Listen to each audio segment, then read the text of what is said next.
speciale elezioni. Interviste e commenti sulle prossime elezioni.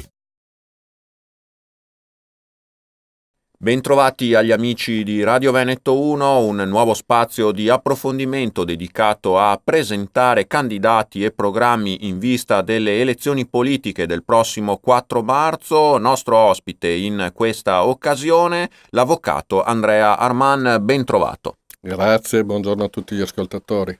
L'avvocato Arman è candidato per il Movimento 5 Stelle nel collegio di Montebelluna per la Camera, collegio uninominale, e poi naturalmente, come molti dei nostri ascoltatori e di chi ci sta guardando ben saprà, è anche il presidente del coordinamento Don Torta delle associazioni dei soci delle banche popolari venete.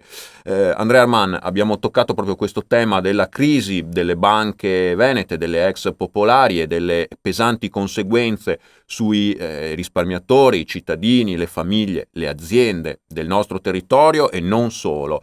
C'è anche un filone giudiziario, sono state presentate delle denunce, delle querele, molti cittadini si sono mossi anche in via giudiziaria, ci sono delle inchieste della magistratura, stanno partendo i processi, insomma ci può essere anche una via giudiziaria alla soluzione dello scandalo delle banche venete?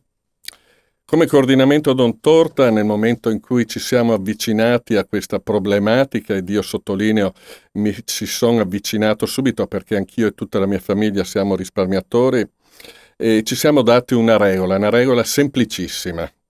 E ci troviamo di fronte ad un caso unico, una situazione come questa non si era mai presentata nel mondo occidentale, non faccio il mondo tutto perché non ne ho conoscenza, ma sicuramente in Europa e nelle Americhe mai una situazione come questa, dove il governo di fatto abbia deciso di spossessare, di espropriare i cittadini dei loro beni.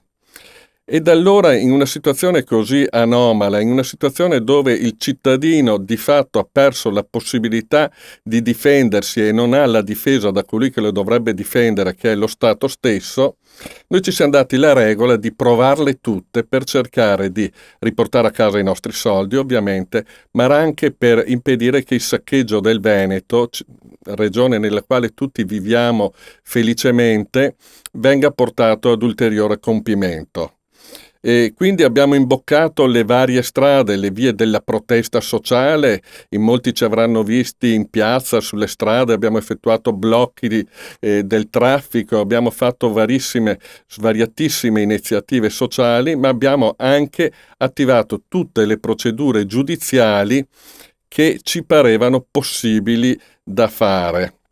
Oggi sono pendenti i 2 processi, uno a Roma, uno a Vicenza, che vedono imputati le ex amministrazioni delle banche popolari venete.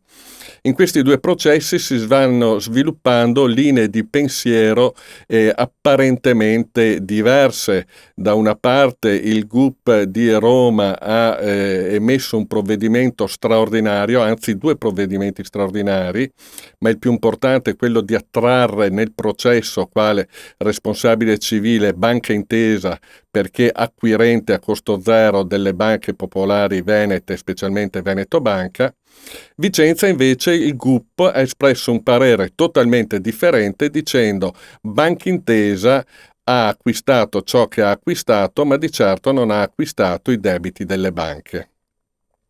È ancora presto per dare un giudizio o fare una previsione su come si concluderanno questi processi sul punto che ho esposto, però la situazione è tale da far comprendere che la soluzione non sarà facile.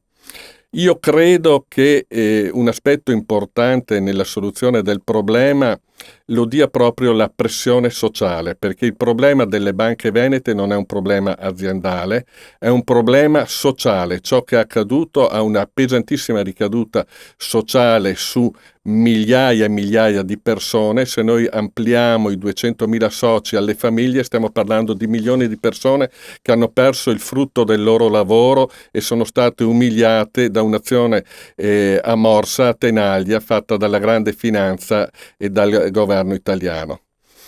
Il futuro è difficile ed incerto. L'unica certezza che abbiamo è che noi non indietreggeremo di un passo finché non riusciremo ad ottenere il risarcimento del risparmio dei veneti.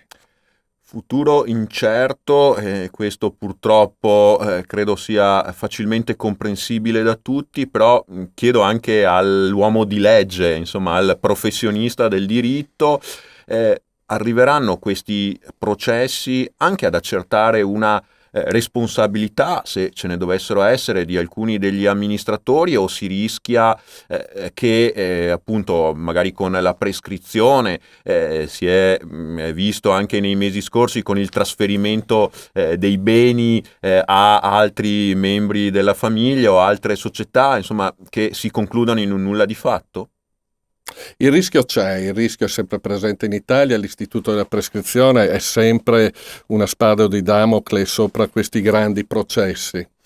Il problema però dal mio punto di vista non è un problema se sarà la magistratura ad accertare le responsabilità. Troppo spesso in questo paese accantoniamo l'aspetto etico e morale per far ricadere tutto nella sfera del diritto penale. Il diritto penale accerta determinati comportamenti che vanno contro la legge, però il diritto positivo, la norma penale, ma ciò che è accaduto nelle banche venete non va solo contro la legge degli uomini, la norma positiva del diritto penale, va proprio contro il diritto naturale, il principio sacrosanto che nessuno può essere privato dei propri beni, della propria proprietà, se lecitamente acquisita. Allora il provvedimento del governo nel decreto 99 che di fatto impedisce ai risparmiatori di rivalersi su quei beni che erano propri, che gli sono stati tolti attraverso tutta una serie di provvedimenti complici che li hanno spossessati, è una violazione non soltanto delle norme del diritto penale, e non vi è possibilità di accertarlo, delle norme costituzionali, ma anche delle norme del diritto naturale. I cittadini sono stati privati della loro proprietà, cosa del tutto inaudita, e sono stati privati da parte di un provvedimento del governo dello Stato italiano, cioè di quello Stato, di quel governo che dovrebbe tutelare i cittadini. Grazie ad Andrea Arman, candidato per il Movimento 5 Stelle nel collegio uninominale di Montebelluna per la Camera dei Deputati. Grazie. Grazie a tutti, buona giornata. Grazie anche da parte mia per averci seguito. L'invito è ai prossimi spazi di approfondimento dedicati alle elezioni politiche 2018 sui canali di Veneto 1. Speciale elezioni. Interviste e commenti sulle prossime elezioni.